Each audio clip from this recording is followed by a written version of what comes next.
ginagawa niya, guys, ha. Yan, lalagyan niya dyan. Yan. Tapos, yun, tumitingin siya lang. Yan, nakabigay siya. Yan, laro, lumapit siya.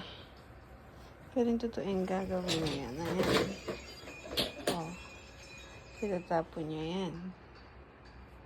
Itatapon niya yan.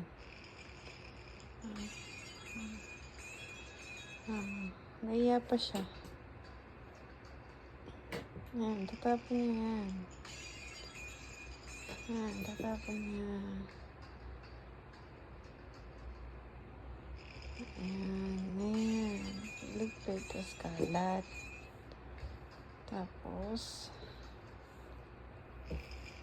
yan, ganyan lang siya. Hindi niya pa sinasabi yung magic word niya. Diba?